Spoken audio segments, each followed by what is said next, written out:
न तलाक दूंगी न साथ रहूंगी। दिल्ली के पटियाला हाउस कोर्ट में जब ये शब्द गूंजे तो एक पल के लिए सब कुछ ठहर गया। जज साहब ने अपनी कलम रोक दी, वकील एक दूसरे का चेहरा देखने लगे और पीछे बैठी भीड़ में एक अजीब सी सनसनी फैल गई। कटघरे में खड़ी थी 28 साल की प्रिया शर्मा। उसके चेहरे पर शिकन तक नहीं थी। महंगी साड़ी, मैचिंग ज्वेलरी और होठों पर एक हल्की रहस्यमयी मुस्कान। उसे देखकर कोई कह नहीं सकता था कि उसकी जिंदगी में कोई भूचाल आया हुआ है। उसके ठीक सामने खड़ा था उसका पति अमित शर्मा, एक बिखरा हुआ आदमी जिसकी आंखों की लाली और चेहरे की बेबसी चीख चीख कर उसकी कहानी कह रही थी। उसने जज साहब से सिर्फ एक भीख मांगी थी। जज साहब, मैं अपनी पत्नी के साथ सुलह करना चाहता हूं, उसके साथ रहना चाहता हूं, लेकिन अगर वो मेरे साथ नहीं रहना चाहती तो मेहरबानी करके मुझे तलाक दे दे। मुझे इस घुटन से आजाद कर दीजिए। जज साहब, श्रीमती प्रिया शर्मा, आप क्या चाहती है? जज ने प्रिया की ओर देखते हुए सवाल किया। अब सबकी निगाहें पत्नी प्रिया शर्मा पर टिक गईं। प्रिया के होठों पर फिर से वही रहस्यमयी मुस्कान आई। उसने जज साहब की आंखों में देखते हुए बिना पलक झपकाए अपनी ठंडी और सधी हुई आवाज में कहा, मैं इनसे अपनी पूरी जिंदगी गुजारा भत्ता लूंगी जज साहब। ना तो मैं इनके साथ रहूंगी और ना ही इन्हें तलाक दूंगी। जज साहब ने चश्मा उतारकर मेज पर रखा। उनके चेहरे पर गुस्सा और हैरानी एक साथ थी। श्रीमती प्रिया, न आपको अपने पति के साथ रहना है, न ही उन्हें तलाक देना है। यह कोर्ट है, कोई मजाक नहीं चल रहा। प्रिया ने बिना किसी हिचकिचाहट के जवाब दिया, मैं कोई मजाक नहीं कर रही जज साहब, मेरा यही फैसला है और बिल्कुल अटल है। यह सुनते ही अमित वहीं कटघरे में लगभग गिर पड़ा। उसकी आंखों से आंसू बहने लगे। जज आदित्य शर्मा समझ गए थे कि यह कोई आम पति पत्नी का साधारण झगड़ा नहीं है। यह एक ऐसी पहेली है जिसकी जड़ में कोई गहरा राज छिपा है। उन्होंने हथौड़ा मेज पर मारा। Order, order. पूरा कोर्टरूम शांत हो गया। अमित के वकील वर्मा जी ने खड़े होकर कहा, माय लॉर्ड, यह मेरे मुवक्किल के मानवाधिकारों का हनन है। यह मानसिक क्रूरता की पराकाष्ठा है। लेकिन वहीं पास खड़े प्रिया के वकील मुस्कुराए। माय लॉर्ड, ऐसा तो कानून में कहीं नहीं लिखा है कि अगर पत्नी साथ नहीं रहना चाहती तो उसे तलाक देना ही पड़ेगा। यह मेरी मुवक्किल का अधिकार है। अमित ने एक गहरी सांस ली। उसकी आवाज में एक हताश पति का दर्द साफ झलक रहा था। जज साहब, मैं तो आज भी इनके साथ घर बसाना चाहता हूं। मैंने इन्हें मनाने की बहुत कोशिश की, इनकी माताजी से बात की, यहां तक कि बहुत से रिश्तेदारों और दोस्तों से भी कहलवाया। मैं सुलह करने को तैयार हूं, लेकिन यह सुनने को तैयार ही नहीं है। अमित की आंखों में आंसू भर आए। जज साहब हैरान थे। एक तरफ एक बेबस पति था जो आजादी की भीख मांग रहा था, और दूसरी तरफ एक रहस्यमयी पत्नी जो उसे एक अदृश्य जंजीर में बांधकर रखना चाहती थी। जज साहब ने प्रिया की तरफ देखा। श्रीमती प्रिया शर्मा, आपके पति कह रहे हैं कि वो आपके साथ रहना चाहते हैं, तो आपको क्या परेशानी है? प्रिया ने एक नजर अमित पर डाली, जैसे वो कोई कीड़ा मकोड़ा हो। फिर उसने जज साहब की तरफ देखकर सपाट आवाज में कहा, जहां इज्जत ही ना हो वहां रहकर क्या करूंगी जज साहब? इज्जत? अमित लगभग चीख पड़ा। मैंने तुम्हें कौन सी बेइज्जती दी है? तुम बताओ तो सही। प्रिया ने एक व्यंग्यात्मक मुस्कान के साथ कहा, वो मैं आपको नहीं, जज साहब को बताऊंगी। अमित के वकील ने खड़े होकर कहा, माय लॉर्ड, मेरी क्लाइंट पर लगाए गए आरोप बेबुनियाद हैं। यह सिर्फ मेरे क्लाइंट को मानसिक रूप से प्रताड़ित करने की एक साजिश है। प्रिया का वकील तुरंत खड़ा हुआ। ऑब्जेक्शन माय लॉर्ड, मेरे क्लाइंट के पास अपनी हर बात का वाजिब कारण है। जज साहब ने दोनों वकीलों को शांत कराया। उन्होंने प्रिया से सीधे पूछा, ठीक है प्रिया जी, आप बताइए, क्या शिकायत है आपको अपने पति से? क्या इन्होंने आपके साथ कोई मारपीट की है, कोई घरेलू हिंसा? प्रिया ने एक पल सोचा, फिर कहा, नहीं जज साहब, हाथ तो कभी नहीं उठाया। क्या दहेज की मांग रखी गई है? जज साहब ने पूछा, लेकिन प्रिया ने उसे भी इनकार कर दिया। अमित के चेहरे पर एक पल के लिए राहत आई, लेकिन प्रिया के अगले शब्दों ने उस राहत को हवा में उड़ा दिया। लेकिन जज साहब, जख्म सिर्फ शरीर पर नहीं होते, दिल पर भी लगते हैं, और दिल पर लगे जख्म ज्यादा गहरे होते हैं। कोर्टरूम में जज साहब के एक सवाल ने जैसे प्रिया के अंदर दबे हुए जख्मों को फिर से हरा कर दिया। आप मुझे पहले पूरी कहानी बताइए, दोनों की मुलाकात कैसे हुई? प्रिया की नजरें एक पल के लिए अमित से मिलीं और उसकी आंखों में नफरत की जगह एक भूली बिसरी याद की झलक कौंधी। जज साहब, हमारी कहानी किसी परी कथा की तरह ही शुरू हुई थी। हम एक दोस्त की शादी में मिले थे। मुझे उनकी आंखों में एक अजीब सी ईमानदारी और ठहराव दिखाई दिया। छोटे शहर से आए एक सीधे सादे लड़के, जिनकी दुनिया भविष्य की योजनाओं के इर्द गिर्द घूमती थी, और मेरी दुनिया बड़े बड़े सपनों से भरी थी। उनकी नजरों में मेरे लिए जो इज्जत थी, उसने मुझे पहली ही मुलाकात में उनकी तरफ खींच लिया। उस मुलाकात के बाद बातों का सिलसिला शुरू हुआ, जो घंटों तक फोन पर चलता रहा। उन्हें मेरा चुलबुलापन और जिंदगी को भरपूर जीने का अंदाज पसंद था, और मुझे उनकी बातों में छिपी सच्चाई, वो सब बातें मुझे उनकी तरफ खींच रही थीं। अमित ने कहा था, प्रिया, मैं कोई शहजादा नहीं हूं, लेकिन मैं वादा करता हूं तुम्हें अपनी रानी बनाकर रखूंगा। तुम्हारी हर छोटी बड़ी ख्वाहिश पूरी करना मेरी जिंदगी का मकसद होगा। मैंने भी मजाक में पूछा था, और अगर मैं कोई ऐसी चीज मांग लूं जो आप पूरी न कर सकें? अमित ने जवाब दिया था, मैं तुम्हारे लिए आसमान से तारे भी तोड़कर ला सकता हूं। बताते हुए प्रिया की आंखों से एक आंसू टपक पड़ा। उस एक वादे पर मैंने अपनी पूरी दुनिया उनके नाम कर दी थी। जज साहब, और कौन लड़की ऐसे वादों पर यकीन नहीं करेगी? मुझे लगा था कि मुझे मेरी दुनिया का सबसे अच्छा इंसान मिल गया है। शादी के दिन उन्होंने मुझसे कहा था, प्रिया, आज से तुम्हारी हर खुशी मेरी है और तुम्हारा हर दुख भी मेरा। हम कभी अलग नहीं होंगे। मैंने अपने माँ बाप, अपना घर, अपने सपने, सब कुछ पीछे छोड़कर इनके साथ एक नई जिंदगी शुरू की। मुझे लगा था कि अब मेरी दुनिया सिर्फ खुशियों से भरी होगी। प्रिया की आवाज अचानक सख्त हो गई, लेकिन मुझे क्या पता था कि जो शीश महल मैं अपने सपनों में बना रही थी, वो शादी के कुछ ही महीनों बाद बिखरकर टुकड़ों में बंट जाएगा, और वो टुकड़े आज भी मेरे दिल में चुभते हैं। जज साहब ने गहरी सांस ली। तो फिर यह सब बदल कैसे गया? वो कौन सा तूफान था जिसने इस खूबसूरत परी कथा को एक डरावने सपने में बदल दिया? प्रिया ने अपनी नम आंखें उठाईं, जिनमें शिकायतों का एक सुलगता हुआ अंगारा था। उसकी आवाज, जो कुछ पल पहले कांप रही थी, अब किसी टूटे हुए शीशे की तरह तेज और धारदार हो गई थी। तूफान? जज साहब, तूफान तो एक बार में आता है और सब कुछ तबाह करके चला जाता है। मेरी जिंदगी में तो हर रोज एक नया बवंडर उठता था, जिसने धीरे धीरे मेरी हर खुशी को निगल लिया। प्रिया एक कदम आगे बढ़ी और अमित की तरफ उंगली उठाई, जो इस इल्जाम से सक पका गया था। शादी के 3 साल हो गए जज साहब। क्या आप यकीन करेंगे, इन 3 सालों में ये मुझे एक बार भी कहीं बाहर घुमाने नहीं ले गए। जिस इंसान ने आसमान से तारे तोड़ लाने की कस्में खाई थीं, उन्होंने मुझे घर की 4 दीवारों में कैद करके रख दिया। मेरे लिए दिल्ली का मतलब सिर्फ वो 2 कमरों का फ्लैट था। वो मुझे रानी बनाने वाले थे, लेकिन बना दिया एक ऐसी कैदी जिसकी दुनिया सुबह रसोई से शुरू होती थी और रात को उन्हीं के इंतजार में खत्म हो जाती थी। कोर्ट में बैठी कुछ औरतें एक दूसरे को देखने लगीं। यह एक ऐसी शिकायत थी जिसे कई दिल महसूस कर सकते थे। प्रिया की आवाज और ऊंची हो गई। इस इंसान ने, जज साहब, इस इंसान ने मुझे मेरे करियर की शुरुआत तक नहीं करने दी। कभी किसी बहाने से मुझे हमेशा रोक देता। और तो और, मेरा जन्मदिन, जो मेरे लिए सबसे खास दिन था, पहले साल इन्होंने यह कहकर टाल दिया कि इस बार थोड़ा जरूरी काम आ गया है, अगली बार शानदार पार्टी करेंगे। दूसरे साल ये भूल ही गए। मैंने वो दिन रोते हुए गुजारा था। जज साहब, इन्हें मेरा प्यार नहीं, मेरी खुशियां नहीं, सिर्फ अपना काम और अपना आराम याद रहता था। अमित कुछ कहने के लिए आगे बढ़ा। प्रिया, यह सच नहीं है। चुप रहो तुम, प्रिया लगभग चीखी। आज मुझे बोलने दो। जज साहब, इस घर में मेरी कोई पहचान ही नहीं थी।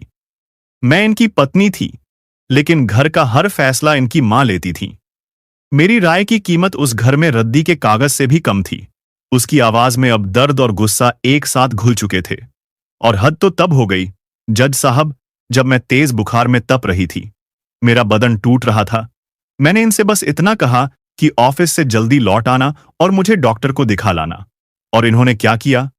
इन्होंने अपनी मां को फोन करके कह दिया, मम्मी, प्रिया की तबीयत ठीक नहीं, आप उसे डॉक्टर के पास ले जाकर दवा दिलवा दो। जज साहब, मैं बुखार के कारण तप रही थी। और सुनिए, इनकी मां ने क्या किया। उन्होंने अपना देसी नुस्खे वाला काढ़ा बनाकर मुझे पिला दिया। और मेरे महान पति ने दोबारा फोन करके पूछने तक की तकलीफ नहीं की कि मेरी तबीयत कैसी है। जिस सहारे की मुझे सबसे ज्यादा जरूरत थी वो कहीं नहीं था।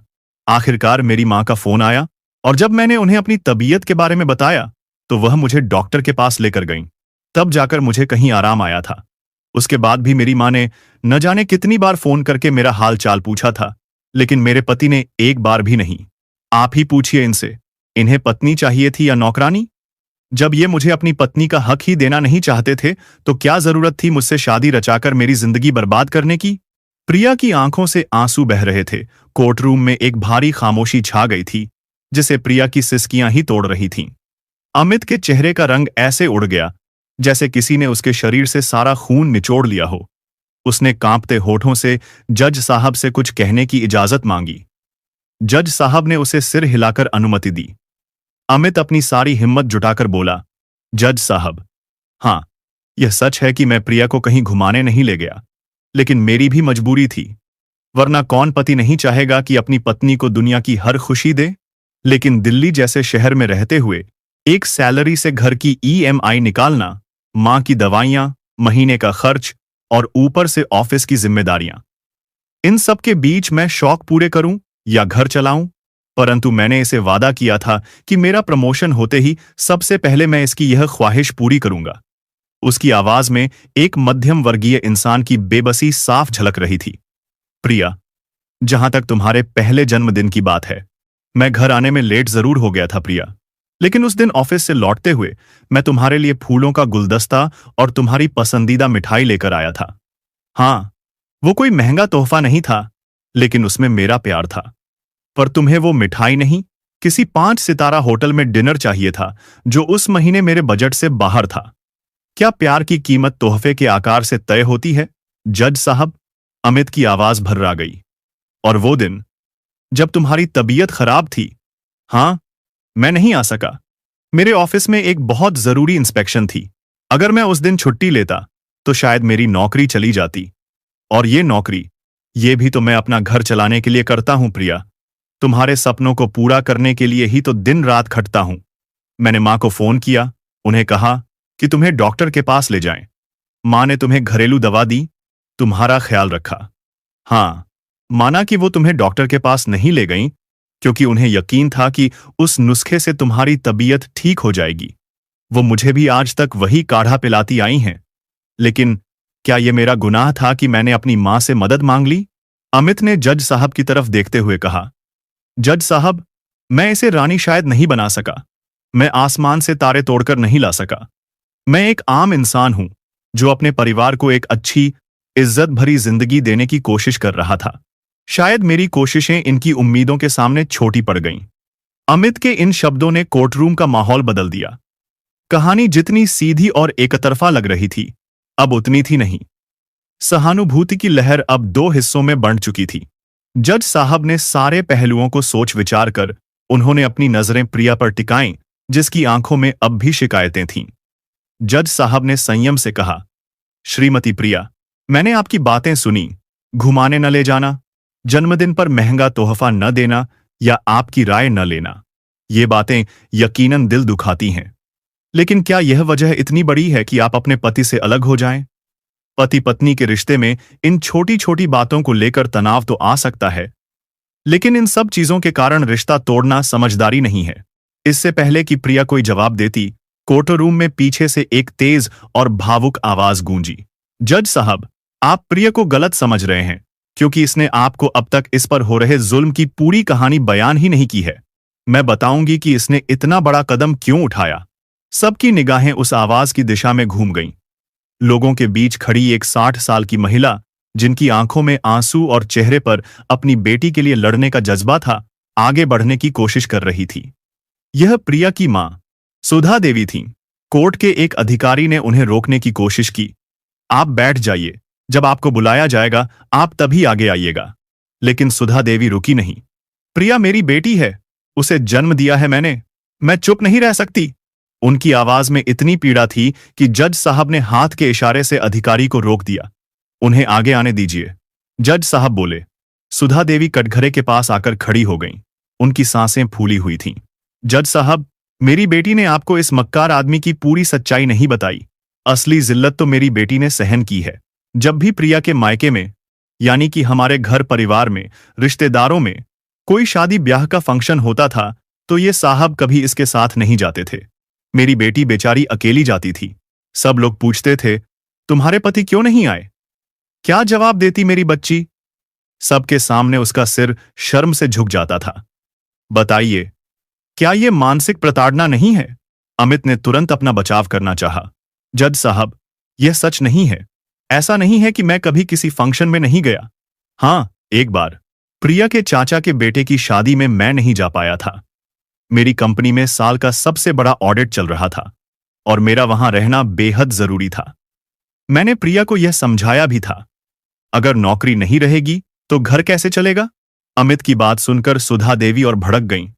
उन्होंने हाथ जोड़कर जज साहब से कहा, अरे ये तो बस एक बहाना है। हर बार इनके पास कोई ना कोई बहाना तैयार रहता है। शादी ब्याह तो छोड़िए जज साहब, जब प्रिया के पिताजी का देहांत हुआ था उस समय भी ये आदमी उसके साथ नहीं था। हम लोगों की दुनिया लुट गई थी। मेरी प्रिया को सहारे की दरकार थी, लेकिन ये कहीं और अपनी नौकरी में फंसे हुए थे।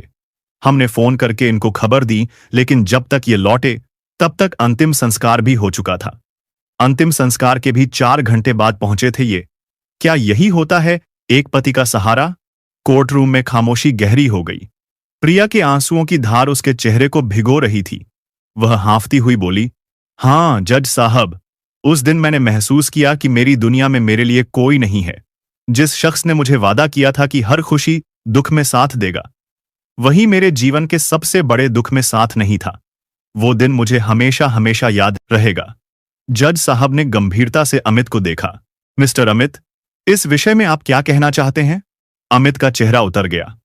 उसने गहरी सांस भरते हुए धीमी आवाज में कहना शुरू किया, जज साहब, मैं कसूरवार नहीं हूं, सच कह रहा हूं। मुझे तनिक भी अंदाजा नहीं था कि पिताजी की तबीयत बिगड़ जाएगी। मैं नौकरी के सिलसिले में टूर पर गया था और उनकी तबीयत बिल्कुल सामान्य थी। अगर जरा सा भी अंदेशा होता मैं जाता ही नहीं। उसकी आवाज डगमगा गई। जिस क्षण मुझे फोन पर खबर मिली कि उनका देहांत हो चुका है, मैंने वहीं से सारी मीटिंग कैंसिल कर दी। फ्लाइट की टिकट बुक कराने लगा, लेकिन मुझे टिकट नहीं मिल सकी। मजबूरी में ट्रेन पकड़नी पड़ी। पूरी यात्रा बेचैनी में बीती, लेकिन जब तक पहुंचा तब तक अंतिम संस्कार हो चुका था। अमित की आंखें भर आईं। उसकी आवाज कांपने लगी। विश्वास मानिए जज साहब, उस दिन जितना दर्द प्रिया को हुआ उतना ही मुझे भी। मैं अपनी पत्नी के पिता को अंतिम विदाई भी न दे सका। उस कसक को मैं आज तक ढो रहा हूं। जज साहब अमित की मजबूरी को समझने लगे, लेकिन सुधा देवी अभी रुकने वाली नहीं था। वह गुस्से और आंसुओं इससे भरी आवाज में बोली, देखा जज साहब, हर बार यह झूठा इंसान कोई ना कोई झूठ बोलकर खुद को निर्दोष साबित करने की कोशिश करता है। अच्छा, अगर मान भी लिया जाए, उस दिन मजबूरी थी, लेकिन जो रोज रोज मेरी बेटी को सहना पड़ता है, दिन रात सास के ताने, उस सब का क्या? आप यकीन नहीं करेंगे जज साहब, मेरी बच्ची को क्या क्या सुनना पड़ता है अपने ससुराल में। तुम औरत होकर घर नहीं संभाल सकती, खाना अच्छा नहीं बनाती, बच्ची का ध्यान नहीं रख सकती। ऐसे हजारों ताने सुन सुनकर मेरी बेटी का दिल पत्थर हो गया है। और जब इसने बिजनेस शुरू करने का सपना देखा तो इस आदमी ने वह सपना भी कुचल दिया। जज साहब देख रहे थे कि प्रिया की मां एक एक करके अमित की वो सारी शिकायतें गिनाती जा रही थी जो प्रिया शायद भूल भी चुकी थी। लेकिन अब अपनी मां के बोलने के साथ साथ प्रिया भी वह सारी बातें याद कर करके रोती जा रही थी। प्रिया के गाल आंसुओं से भीग चुके थे। उसने रोते रोते कहा, हाँ जज साहब, मैंने सोचा था कि शादी के बाद भी मैं अपना सपना पूरा करूंगी, लेकिन मुझे साफ कह दिया गया कि तुम घर और बच्चे संभालोगी, बिजनेस नहीं। मेरे सपनों की कोई कीमत ही नहीं रही। जज साहब ने ध्यान से अमित की ओर देखा।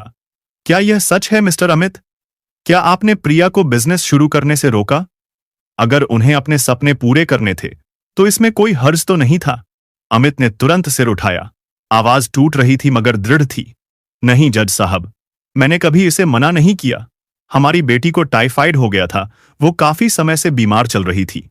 मैंने बस इतना कहा था कि जब तक उसकी तबीयत ठीक नहीं हो जाती तब तक थोड़े समय के लिए इंतजार करे, क्योंकि मैं जानता था कि वो दोनों तरफ अपना ध्यान नहीं दे पाएगी, इसलिए उसे 2-3 महीने रुकने को कहा था। मैंने प्रिया से कहा था कि बच्ची की तबीयत संभलने के बाद मैं खुद उसके सपने पूरे करने में उसकी मदद करूंगा।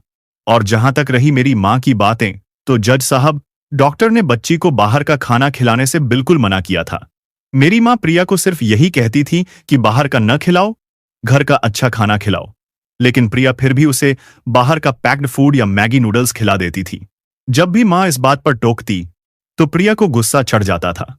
अक्सर इस बात पर घर में क्लेश खड़ा हो जाता था।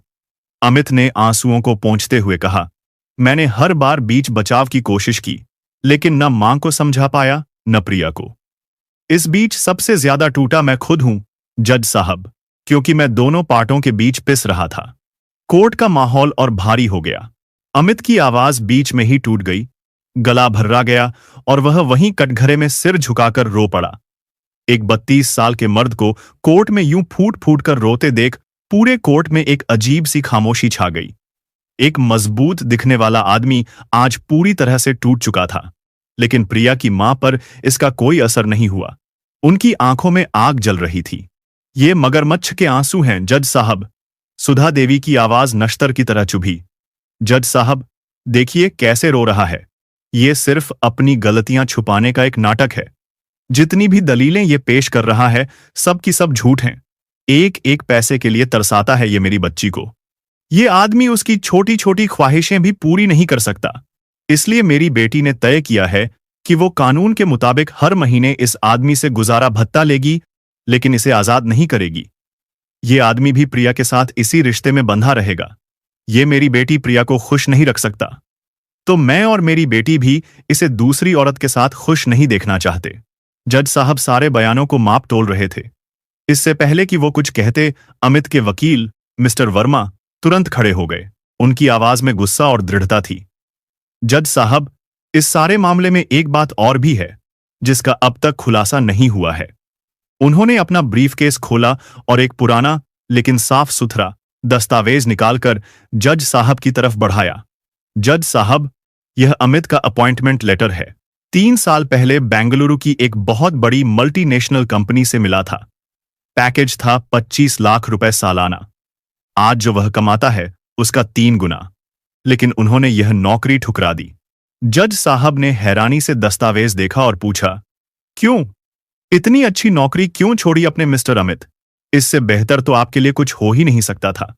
अगर आपने ये नौकरी स्वीकार कर ली होती तो आज आपके हालात कुछ और होते। वर्मा जी ने एक नजर प्रिया पर डाली, जिसका चेहरा अब भावशून्य था।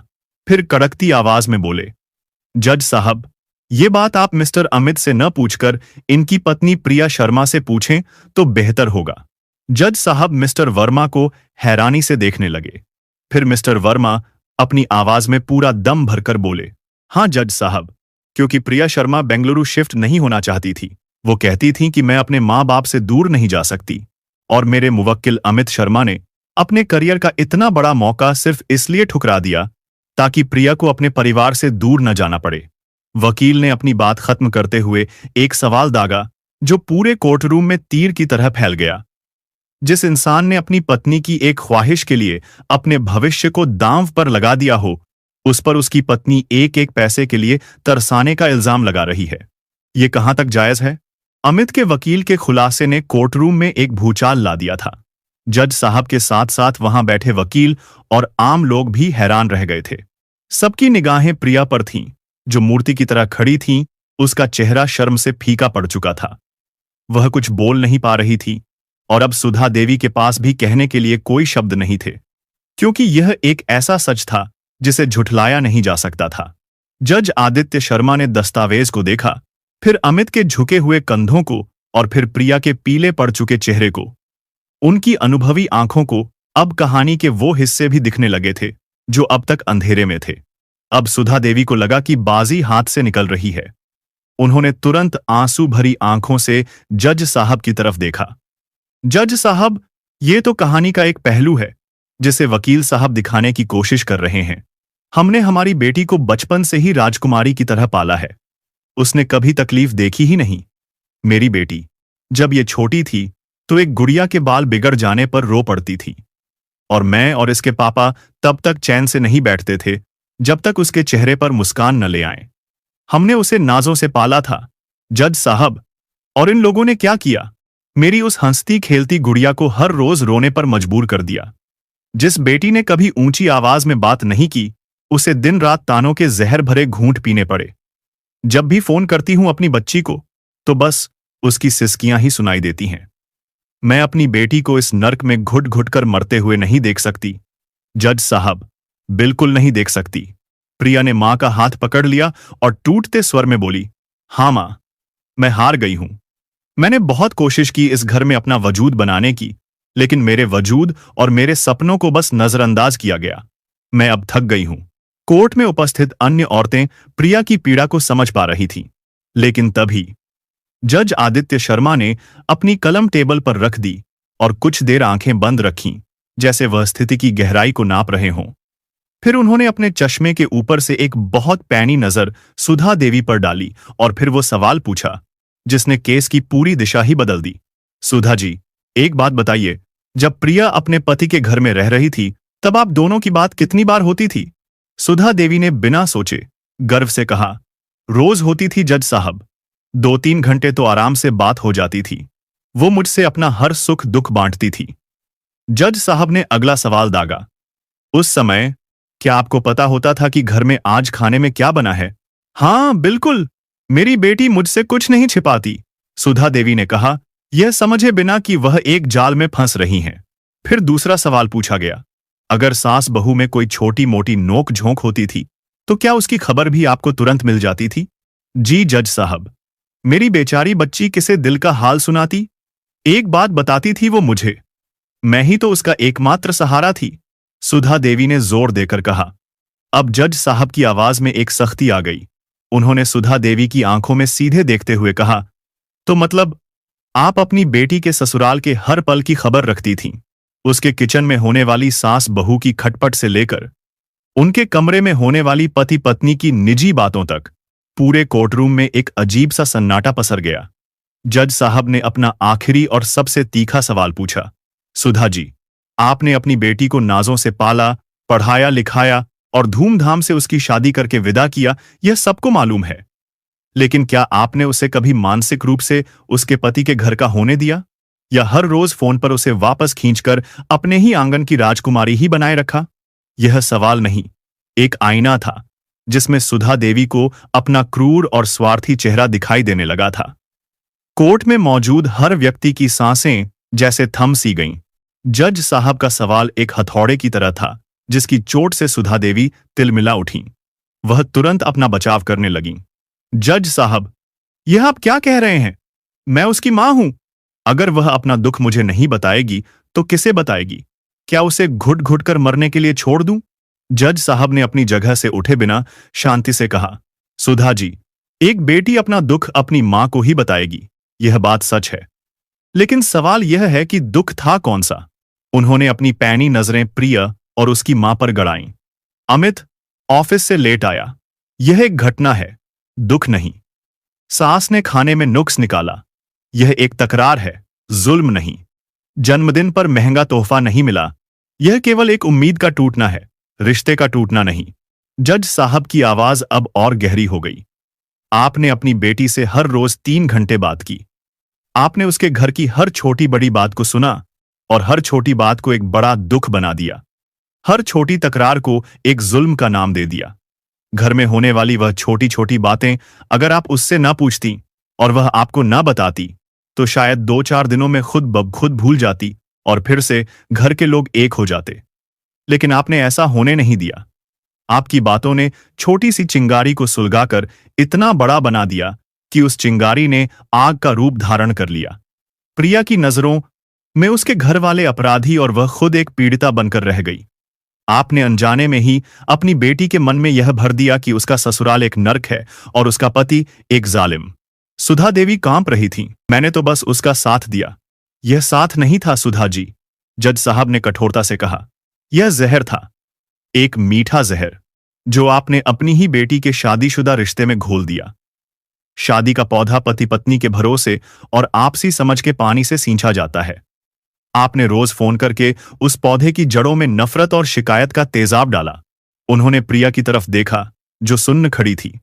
प्रिया जी, जब भी आपकी अपने पति से कोई अनबन हुई, आपने उस समस्या को सुलझाने के लिए अपने पति से बात करने की बजाय अपनी मां को फोन किया। आपने अपने पति को अपना साथी नहीं, बल्कि अपनी मां को अपना वकील बना लिया। आप दोनों पति पत्नी के रिश्ते का हर फैसला आप दोनों के बीच नहीं, बल्कि आपके और आपकी मां के बीच होने लगा। जज साहब ने अपनी बात खत्म करते हुए कहा, असली समस्या न पति में है, न पत्नी में। समस्या है इस रिश्ते में एक तीसरे व्यक्ति की उस दखलंदाजी में जो प्यार के लिबास में लिपटी हुई है। सुधा जी, आपकी बेटी 3 साल से शादीशुदा है, लेकिन आपने उसे कभी अपने पति की पत्नी बनने का मौका ही नहीं दिया। यह सुनते ही प्रिया को लगा जैसे किसी ने उसके पैरों के नीचे से जमीन खींच ली हो। उसके कानों में अपनी ही आवाज गूंज रही थी। मां से की गई हर शिकायत, हर आंसू, हर छोटी छोटी बात। उसे आज पहली बार समझ आया कि उसने अपने ही हाथों से अपने घर की नींव में डायनामाइट लगा दिया था। पूरे कोर्ट में सन्नाटा था, और फिर पीछे से किसी ने धीरे से ताली बजाई और देखते ही देखते पूरा कोर्टरूम तालियों की गड़गड़ाहट से गूंज उठा। यह तालियां जज साहब के विश्लेषण के लिए थीं, उस कड़वी सच्चाई के लिए थीं, जिसे आज हर कोई महसूस कर रहा था। जज साहब ने अपना फैसला सुनाना शुरू किया। उनकी आवाज में एक अधिकार था, लेकिन साथ ही एक पिता जैसी नरमी भी थी। अदालत ने दोनों पक्षों को सुना। यह साफ है कि इस रिश्ते में कड़वाहट घुल चुकी है, लेकिन यह भी सच है कि तलाक किसी भी समस्या का आखिरी हल होना चाहिए, पहला नहीं। इसलिए तलाक की अर्जी पर कोई भी फैसला सुनाने से पहले यह अदालत एक वैवाहिक प्रयोग का आदेश देती है। वहां उपस्थित सब लोगों के चेहरों पर हैरानी के भाव आ गए। वैवाहिक प्रयोग? यह क्या होता है? जज साहब ने अपनी बात जारी रखी। यह प्रयोग पूरे 1 महीने तक चलेगा और इसके कुछ सख्त नियम होंगे जिनका पालन करना दोनों के लिए अनिवार्य होगा। अगले 1 महीने तक श्रीमती प्रिया अपनी मां, श्रीमती सुधा, से किसी भी तरह का कोई संपर्क नहीं करेंगी, न फोन पर, न वीडियो कॉल पर, और न ही उनसे मिलेंगी। यह सजा नहीं है, बल्कि यह प्रिया को मौका देने के लिए है, ताकि वह बाहरी प्रभाव के बिना अपनी सोच और अपने मन की आवाज सुन सकें। अमित और प्रिया दोनों को हर हफ्ते एक साथ मैरिज काउंसलर के पास जाना होगा। सत्र की रिपोर्ट सीधे अदालत में जमा की जाएगी। आप लोगों को एक खाली कांच का जार और कुछ कागज की पर्चियां अपने पास रखनी होगी, और हर रोज बिना एक दूसरे को दिखाए अपने रिश्ते की कोई एक अच्छी और सकारात्मक याद उस पर्ची पर लिखकर जार में डालनी होगी। ये यादें आपके झगड़े शुरू होने से पहले की होनी चाहिए। इस जार को 1 महीने बाद अदालत में ही खोला जाएगा। आप दोनों एक ही घर में रहेंगे, लेकिन एक दूसरे पर किसी भी तरह का दबाव नहीं बनाएंगे। और इस दौरान अमित की माताजी और प्रिया की माताजी उनके किसी काम में कोई दखल नहीं देंगे। ध्यान रहे, अदालत के हर हुक्म का पालन होना चाहिए सही तरीके से। यह एक अभूतपूर्व फैसला था। अमित और प्रिया दोनों हैरान थे। उनके पास इसे मानने के सिवा कोई चारा नहीं था। शुरुआती दिन बहुत अजीब और मुश्किल थे। घर में एक बोझिल खामोशी छाई रहती थी। प्रिया के लिए अपनी मां से बात किए बिना एक दिन भी काटना पहाड़ जैसा था। उसे बार बार फोन उठाने की तलब होती, लेकिन अदालत का आदेश उसे रोक देता। पहला काउंसलिंग सेशन एक तूफान की तरह था। दोनों ने अपना सारा गुस्सा, अपनी सारी भड़ास काउंसलर के सामने निकाल दी। काउंसलर ने बिना किसी को सही या गलत ठहराए बस उनकी बातें सुनी। लेकिन अगले सेशन में वे एक दूसरे के नजरिए को समझने लगे। प्रिया को पहली बार एहसास हुआ कि उसकी मां की चिंता ने अमित को कितना घुटन और अकेलापन महसूस कराया था। वहीं अमित को समझ आया कि प्रिया अपनी मां पर कितनी निर्भर थी और नए माहौल में उसे कितने सहारे की जरूरत थी। स्मृतियों का जार धीरे धीरे अपना जादू दिखाने लगा था। हर रात सोने से पहले वे अपने अतीत के सुनहरे पलों को याद करते। अमित ने उस दिन के बारे में लिखा जब प्रिया ने उसके जन्मदिन पर आधी रात को उसका पसंदीदा केक बनाया था। प्रिया ने उस पल को याद किया जब बारिश में उनकी बाइक खराब हो गई थी और अमित ने उसे भीगने से बचाने के लिए अपनी जैकेट दे दी थी। ये छोटी छोटी यादें उन्हें यह याद दिला रही थीं कि वे कभी एक दूसरे से कितना प्यार करते थे। वे अपने झगड़ों को भूलकर अपनी पसंद नापसंद, अपने सपनों और अपने डर के बारे में बात करने लगे। इस प्रयोग का सबसे बड़ा मोड़ एक रात आया। प्रिया स्मृतियों के जार के पास बैठी थी और चुपचाप रो रही थी। अमित ने उसे देखा तो उसके पास आकर बैठ गया। उसने कुछ नहीं कहा, बस अपना हाथ उसके कंधे पर रख दिया। प्रिया ने सिसकते हुए कहा, अमित, हम कैसे थे और हम क्या बन गए? माँ की हर बात को मानना मेरी गलती थी। मैंने तुम्हारी भावनाओं को, तुम्हारे सपनों को कभी समझा ही नहीं। मैंने तुम पर इल्जाम लगाए। मैं बहुत बुरी हूं। अमित ने उसे अपनी ओर खींच लिया और कसकर गले लगा लिया। बहुत समय के बाद वे एक दूसरे के आलिंगन में थे। अमित ने कहा, तुम बुरी नहीं हो प्रिया। शायद मैं भी तुम्हें वह भरोसा नहीं दे पाया कि तुम अपनी हर बात मुझसे कह सको। गलती हम दोनों की है। उस रात उस घर की खामोशी टूटी। आंसुओं ने सारी कड़वाहट धो दी थी और उनकी जगह प्यार और समझ ने ले ली थी। ठीक 1 महीने बाद वही पटियाला हाउस कोर्ट का कमरा नंबर 402, लेकिन आज माहौल बिल्कुल अलग था। उनके चेहरे पर तनाव की जगह एक सुकून भरी मुस्कान थी और वे एक दूसरे का हाथ थामे हुए थे। जज साहब ने पूछा, तो क्या फैसला किया है आप दोनों ने? इससे पहले कि अमित कुछ कहता, उससे पहले ही प्रिया आगे बढ़ी। उसकी आंखों में आंसू थे, पर उसकी आवाज में एक अद्भुत हिम्मत थी। जज साहब, मैंने इस 1 महीने में सिर्फ वक्त नहीं, अपनी पूरी जिंदगी को दोबारा जिया है।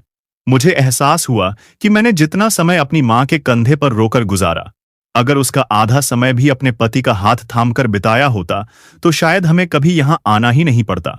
वह रोते हुए अमित की तरफ मुड़ी।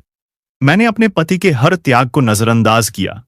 मैं बस शिकायतें ढूंढती रही और इनके उस प्यार को देख ही नहीं पाई जो ये छोटे छोटे पलों में मुझ पर लुटाते थे। फिर अमित बोला, मैं भी समझ चुका हूं जज साहब। मेरी पत्नी अपने मां बाप को छोड़कर मेरे भरोसे मेरे साथ आई थी। मुझे भी अपनी अर्धांगिनी को समझना चाहिए था। उसे थोड़ा समय देना चाहिए था। ज्यादा नहीं तो उसकी छोटी छोटी ख्वाहिशें तो पूरी कर ही सकता था मैं। पूरा कोर्टरूम अपनी सांसें रोके उन्हें देख रहा था। योर ऑनर, मैं अपनी याचिका वापस लेना चाहती हूं। मैं अपने पति के साथ अपने घर वापस जाना चाहती हूं, प्रिया ने कहा। तो अमित उसकी आंखों में देखते हुए मुस्कुराया और हां में सिर हिलाया। जज साहब मुस्कुराए। उन्होंने कहा, मुझे यही उम्मीद थी। अब उस जार को खोलिए और उसमें से एक एक पर्ची निकालकर पढ़कर सुनाइए। अमित ने कांपते हाथों से एक पर्ची निकाली। उसका गला रुंध गया था, फिर भी उसने पढ़ना शुरू किया। मुझे याद है जब मेरे प्रमोशन की पार्टी में एक रिश्तेदार ने मेरा मजाक उड़ाया था और तुमने सबके सामने मेरा हाथ पकड़कर कहा था, मुझे अपने पति पर गर्व है। उस दिन तुमने मुझे दुनिया का सबसे मजबूत इंसान बना दिया था प्रिया। प्रिया की आंखों से आंसू झरझर बहने लगे। उसने अपनी एक पर्ची उठाई और पढ़ा, शादी के बाद जब मैं अपने मम्मी पापा की याद में उदास बैठी थी, तभी तुम मेरे लिए पसंदीदा तीखे वाले गोलगप्पे ले आए थे। मेरा मन तब भी भारी था तो तुमने मुझे हंसाने के लिए चुटकुले सुनाने शुरू कर दिए। और सच कहूं अमित, मैंने आज तक उससे ज्यादा खराब जोक्स नहीं सुने थे, लेकिन जब मैंने तुम्हारा चेहरा देखा, एक सिविल इंजीनियर जो बड़ी बड़ी बिल्डिंग्स बनाता है, वो एक छोटे से बच्चे की तरह मासूम सा चेहरा बनाकर मुझे हंसाने की पूरी कोशिश कर रहा था, तो मुझे तुम्हारे चुटकुलों पर तो नहीं, पर तुम्हारे उस भोले से चेहरे को देखकर हंसी आ गई थी। मैं उस दिन रोते रोते हंस पड़ी थी। तुम कितने अच्छे हो अमित। पर्ची पढ़ते ही प्रिया फूट फूट कर रो पड़ी और अमित के सीने से लग गई। अमित ने उसे बाहों में कस लिया, जैसे अपनी खोई हुई दुनिया को वापस पा लिया हो। जज साहब मुस्कुराए और कहा, याद रखिए, शादी का मतलब एक दूसरे की गलतियों का हिसाब रखना नहीं, बल्कि एक दूसरे की कमियों के बावजूद साथ खड़े रहना है। आज तुम दोनों ने सिर्फ अपना रिश्ता नहीं बचाया, बल्कि दुनिया को यह दिखाया है कि अगर दिल में सच्चा प्यार हो तो कोई भी दीवार इतनी ऊंची नहीं होती जिसे ढहाया न जा सके। प्रिया ने आंसुओं से भीगे चेहरे के साथ अमित की ओर देखा और कहा, आज के बाद न मैं तलाक मांगूंगी न तुमसे अलग रहूंगी, ये मेरा वादा है। अमित ने मुड़कर जज साहब की ओर देखा और हाथ जोड़ते हुए कहा, धन्यवाद जज साहब, आपने हमें सिर्फ इंसाफ नहीं दिया, हमारी जिंदगी लौटा दी। तो दोस्तों, जज साहब ने जो फैसला सुनाया, क्या वो सही था? कमेंट करके जरूर बताएं और यह भी बताएं कि आप हमारी कहानियां भारत के किस शहर से सुन रहे हैं। और दोस्तों, अगर आपकी जिंदगी में भी कोई ऐसी घटनाएं या कोई अनुभव हुए हैं जिसे आप चाहते हैं कि हम कहानी के रूप में सबके सामने लाएं, तो आप हमें जरूर लिख भेजें।